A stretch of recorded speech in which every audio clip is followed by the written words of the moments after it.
What's up mga boss? Welcome back sa ating YouTube channel. So ngayong araw mga boss, mag-install tayo ng bagong handlebar mga boss dito sa ating Raider 150 Fi. So ang brand pala nito mga boss, alloy neck handlebar mga boss. So nabili ko lang ito mga boss sa halagang 650 sa TikTok mga boss. Yan, so makikita nyo mga boss, napakaganda no. At napaka-solid mga boss. Yan, so titignan nyo. And so napakaganda mga boss ng pagkagawa. So yan. At wala siyang damage mga boss. Yan. So right mga boss, wag na nating patagalin pa. So tanggalin na natin yung handlebar ni Raider mga boss no. Yan.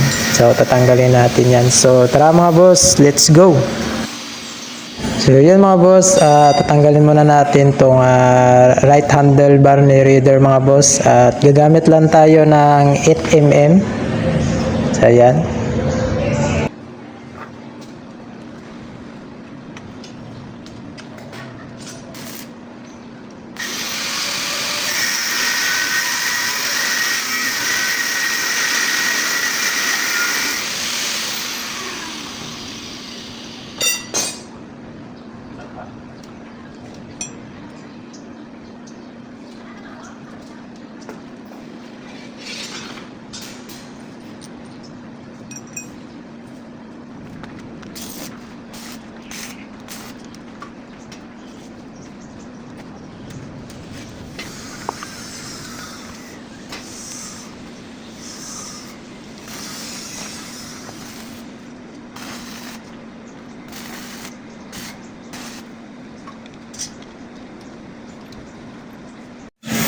So yun mga boss, tatanggalin muna natin dito mga boss kasi meron siyang screw. Yan. So gagamit lang tayo ng screwdriver mga boss no. Yan. So madali lang naman siyang tanggalin mga boss.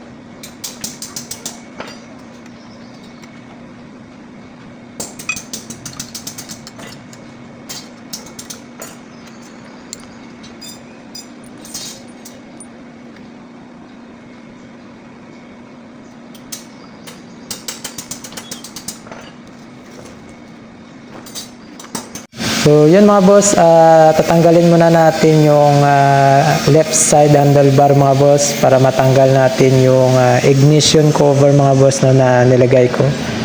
Yan, so tatanggalin lang muna natin mga boss.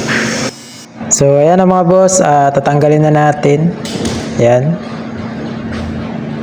Yan, so makikita nyo mga boss, kinalawang na no, yung ating lagayan ng handlebar mga boss. Yan. So ayan mga boss, sprayan muna natin para matanggal yung mga kalawang mga boss ano. Yan. So sprayan lang natin mga boss. So mapapansin nyo dito mga boss, sa stock na handlebar ni Raider ay meron siyang butas mga boss ano. And then dito sa bago nating handlebar mga boss, wala. So kailangan pa natin siyang butasan mga boss no. So right mga boss, bubutasan muna natin. So let's go. So yun mga boss, ilagay muna natin tong handlebar natin mga boss no, para hindi tayo mahirapan sa pagbarina mga boss. Yan.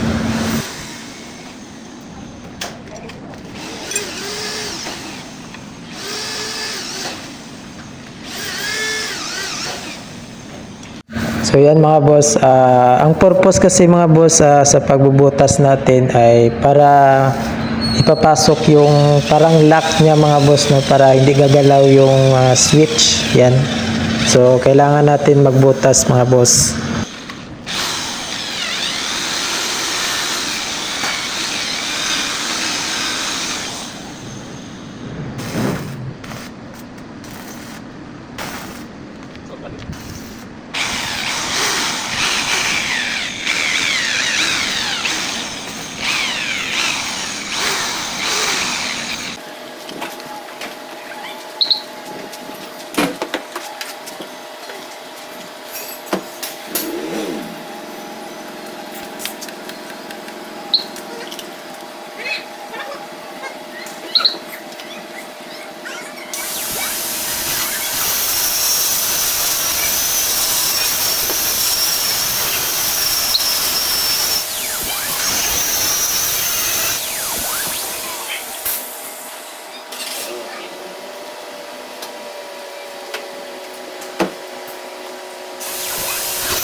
So, yan mga boss, ito na yung kanyang itsura mga boss. Yan, so napakaganda mga boss, no? At medyo mababa lang siya ng konti mga boss dito sa stock na handlebar natin. So, pero maganda naman siya mga boss, no? Yan.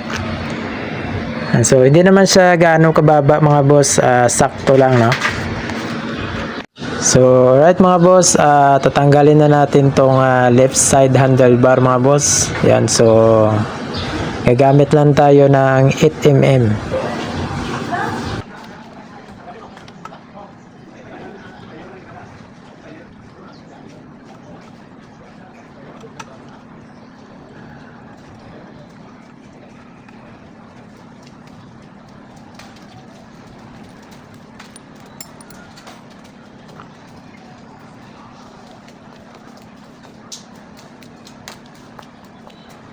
So dito mga boss, kailangan lang natin tanggalin yung kanyang screw mga boss, no, para matanggal natin yung yan. So makikita nyo mga boss, madali lang siyang tanggalin mga boss. Yan.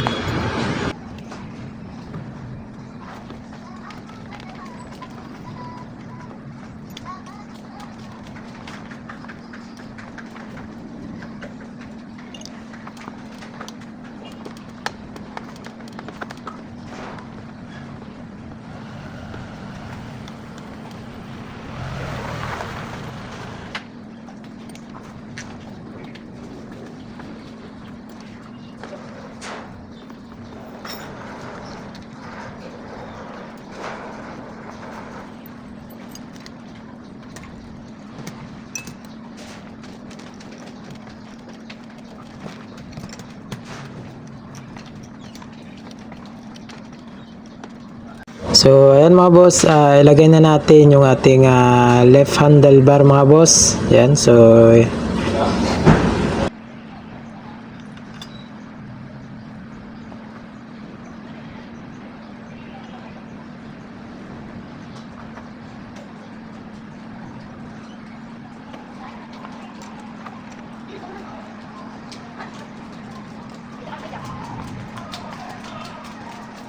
So, yun mga boss, bubutasan na natin gamit yung ating barina mga boss, ano, yan.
So right mga boss, ito na yung kanyang itsura mga boss, no, na-install na natin lahat. So ito na yung kanyang kinalabasan mga boss.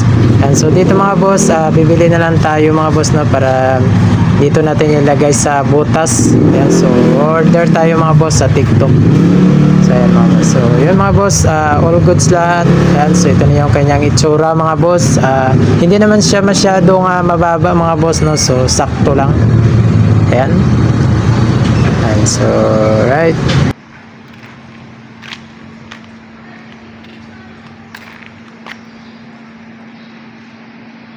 So, ito na yung kanyang final looks mga boss. Napakaganda, no? Iyon, no? Yan, so napaka-solid mga boss. Yan. And so, yan yung kanyang itsura mga boss sa harapan.